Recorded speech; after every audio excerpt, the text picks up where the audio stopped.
So students, here are the answers of homework given to you in my previous video. એટલે કે અગાઉ આપેલા મારા હોમવર્કના અહીંયા હું તમને આન્સર્સ આપું છું કે જેથી કરીને તમે મેચ કરી શકો. So first sentence was my father drives a car. તો as I told you મેં તમને કીધું કે પહેલા drives ઉપરથી નક્કી કરો કે આ કયો ટેન્સ છે. તો આ છે simple present tense, right? Simple present tense. હવે મેં જે તમને ટેબલ આપણે કર્યું હતું લાસ્ટ વિડીયોમાં, એમાં એ વિડીયો પ્રમાણે સિમ્પલ પ્રેઝન્ટ ટેન્સનું પેસિવ કઈ રીતના બને, તો ઓબ્જેક્ટ છે એ સબ્જેક્ટ બની જશે. Like the sentence will start from a car, then am is or are, તો is, a car is. Drive નું third form driven by my father, a car is driven by my father. તો આ એનો answer બને છે, right? Next sentence, Virat played football. Played, ed means કયો tense થશે? Again simple past tense. તો past ટેન્સના ટેબલ પ્રમાણે કયું આ રૂલ્સ એનો શું બનશે? તો object will be subject as a common rule. તો ફૂટબોલ થી સ્ટાર્ટ થશે આપણું સેન્ટેન્સ. સિમ્પલ પાસ્ટ ટેન્સ છે એટલે ફૂટબોલ સિંગ્યુલર નાઉન વોઝ આવ્યું. પ્લેડ નું third form played by Virat. Football was played by Virat, right? Next sentence, you have done this. Have done એટલે આ કયો ટેન્સ થશે? Perfect present tense.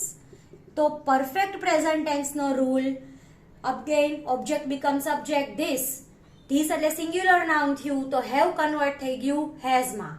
This has been done, એટલે third form જ આવશે, done નું ડન જ રહેશે. by you. This has been done by you, right? તો આ હતા આન્સર્સ કે જે મેં તમને એક્સરસાઇઝ આપી હતી એક્ટિવ માંથી પેસિવ માં કન્વર્ટ કરવાના. અગેન નેક્સ્ટ મેં તમને એક્સરસાઇઝ આપી કે જેમાં પેસિવ માંથી એક્ટિવ માં કન્વર્ટ કરવાના છે. તો same rules. Again first let me read first sentence. Answers are being given by us. તો first and foremost focus on the verb are being.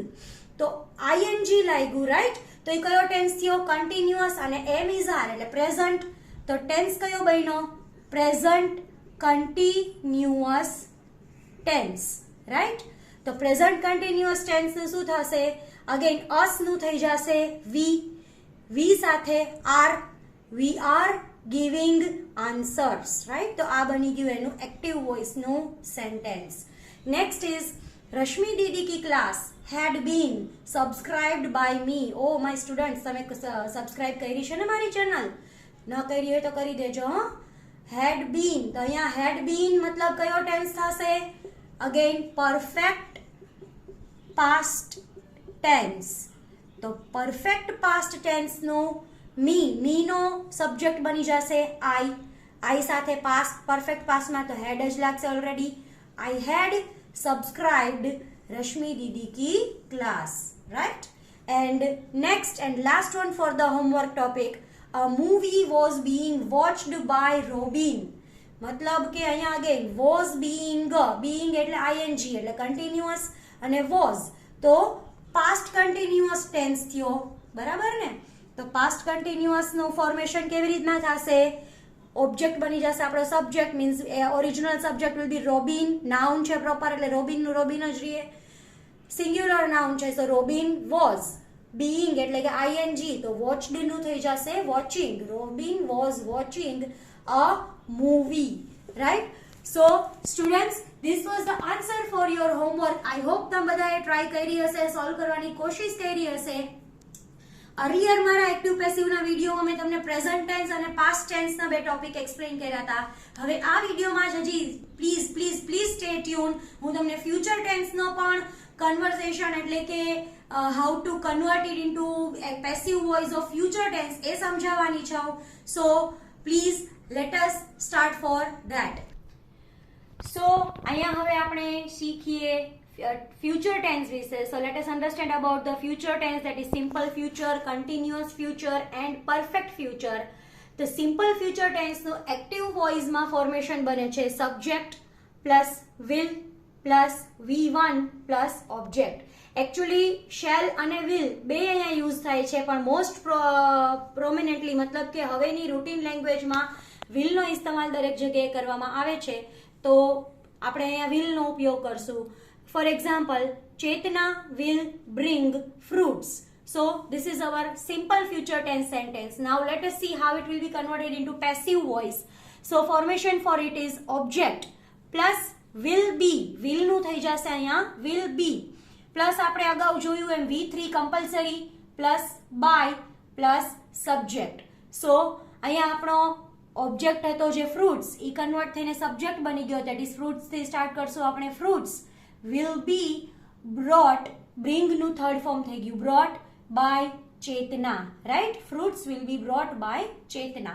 So this was our simple future tense. Now let's talk about continuous future tense. Continuity means ing. ફ્યુચરમાં કોઈ એક particular સમયે આપણી કોઈ activity ચાલુ હશે એ show કરવા માટે આપણે કન્ટિન્યુઅસ ફ્યુચર ટેન્સનો ઇસ્તેમાલ કરીએ છીએ. તો એનું formation as we know that subject plus will be plus V1 with ing. As I told you કે continuous છે એટલે ing લાગશે plus object. For example, if we see Shraddha will be as it is V1 with ing ને આપણે લીધું છે washing. Shraddha will be washing clothes tomorrow in the morning. मतलब કાલે સવારે શ્રદ્ધા કપડા ધોતી હશે, રાઈટ? એની કપડા ધોવાની એક્ટિવિટી ચાલુ હશે. But now surprisingly continuous future ટેન્સનું અહીંયા આપણે પેસિવમાં કન્વર્ટ કરી શકાતું નથી. There are no rules for passive. અમુક વખતે અમુક CBSEની બુક્સમાં કે ગ્રામર બુકમાં એનું પેસિવ કરેલું હોય છે, બટ પ્રેક્ટિકલી કન્ટિન્યુઅસ ફ્યુચર ટેન્સનું પેસિવ થઈ શકતું નથી, right? Then if we see about perfect future tense, perfect मतलब फ्यूचરમાં કોઈ એક પર્ટિક્યુલર સમયે આપણી કોઈ એક્ટિવિટી કમ્પ્લીટ થઈ ગઈ હશે તો formation for it that is subject plus will have અહીંયા ફિક્સ જ રહેશે plus V3 as we know perfect tense છે એટલે V3 તો હશે જ plus object. So for example, if we see she will have finished her work by next week એટલે કે next week સુધીમાં એણે પોતાનું કામ કમ્પ્લીટ કરી લીધું હશે.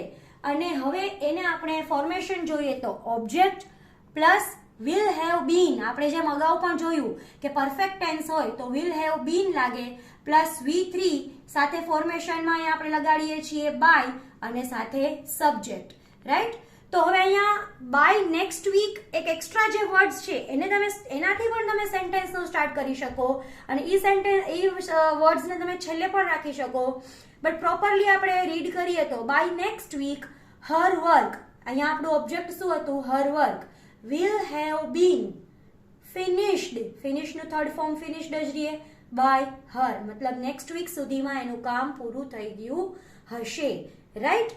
તો આ હતા ફ્યુચર ટેન્સના સિમ્પલ, કન્ટિન્યુઅસ અને પરફેક્ટ ફ્યુચર ટેન્સના અમુક સેન્ટેન્સ. હવે સાથે સાથે જો તમને હોમવર્કના 3 સેન્ટેન્સ આપું તો અહીંયા તમે જોઈ શકો છો કન્વર્ટ ઇનટુ પેસિવ વોઇસ, મતલબ એક્ટિવ વોઇસના સેન્ટેન્સ છે ને પેસિવમાં કન્વર્ટ કરો. First is Seema will buy vegetables. તો will buy એટલે નક્કી કરો કે તમે આ કયો ટેન્સ છે એના અકોર્ડિંગ રૂલ્સ પ્રમાણે ચેન્જ કરી શકો છો, right? Next sentence Radhika will be having fun at Gir resort next month. Next મંથના રાધિકા ગીર રિસોર્ટમાં હશે. And then here is one of the exercise again, convert into active voice. मतलब આ પેસિવ નું સેન્ટેન્સ છે, હું તમને ઓલરેડી કહી દઉં છું અને તમારે એને એક્ટિવમાં કન્વર્ટ કરવાનું છે. So sentence is Vishal will have been achieved his target by March 2023, right? So this was the topic of future tense. અહીંયા અમારો એક્ટિવ પેસિવ વોઇસ માટેનું જે એક્સપ્લેનેશન હતું એ 2 વિડિયોઝની અંદર કમ્પ્લીટ થાય છે. Steel if you have any doubt, any queries, you surely can comment me.